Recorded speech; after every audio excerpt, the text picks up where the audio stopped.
কলে CBSE আন্ডাৰত 10th আৰু 12ৰ exam দিছিলে তেওঁলোকৰ ফাইনেলি আজি 13 মে 2024 তাৰিখে ৰিজাল্ট আহি গ'ল।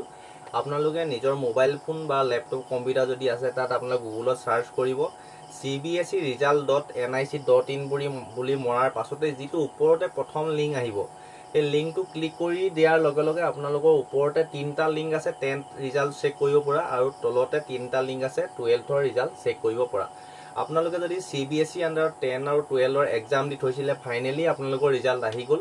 আৰু আপোনালোকে যদিও CBSE আন্ডাৰত ৰিজাল্ট দিয়া নাই তেন্তে আমাৰ অসমৰ বহুতো ল'ৰা ছোৱালী আছে যিয়ে নেকি CBSE আন্ডাৰত ৰিজাল্ট দি থৈছিলে তেওঁলোকক এইটো ভিডিঅ' আপোনাৰ লগৰ বন্ধু বান্ধৱী পৰিয়ালৰ সদস্য সকলোকে শ্বেয়াৰ কৰিব তেতিয়া যিসকলে দি থৈছে খবৰটো পাব আৰু নিজৰ ৰিজাল্টসমূহ চেক কৰিব পাৰিব। তাৰ উপৰিও আপোনালোকে মোৰ এই ইনষ্টা ID নিৰঞ্জন বৰা আৰু ইউটিউব চেনেল নিৰঞ্জন বৰা নামৰ ইউটিউব চেনেলটো যেটো হাই সেকেন্ডাৰী মেট্ৰিক পাছ কৰিলে এতিয়া সাবস্ক্ৰাইব কৰি ৰাখিব কিয়নো যিকোনো আপোনালোকে হাই সেকেন্ডাৰী বা মেট্ৰিক পাছ কৰি চাকৰিৰ বাবে এপ্লাই কৰিব পাৰিব আৰু কিছু ডিফেন্সৰ চাকৰিৰ প্ৰতি ইন্টাৰেষ্টেড যিখিনি বিশেষকৈ ল'ৰা ছোৱালী আছে তেওঁলোকে সাবস্ক্ৰাইব কৰি ৰাখিব কিয়নো যেতিয়াই যিকোনো এটাও যদি অল ইণ্ডিয়াত পোষ্ট ওলাই মই আপডেট বিলাক সকলোতকৈ আগতে আৰু খুব ভালদৰে বুজাই মেলি দিবলৈ চেষ্টা কৰোঁ। আপোনালোকে যদি সাবস্ক্ৰাইব কৰি ৰাখে কন্টিনিউ আপডেট বিলাক পাই থাকিব আৰু যোনটো চাকৰিৰ বাবে যোগ্য হয় এপ্লাই কৰিব পাৰিব। এটা গুৰুত্বপূৰ্ণ ভিডিঅ' সকলোকে শ্বেয়াৰ কৰি দিব।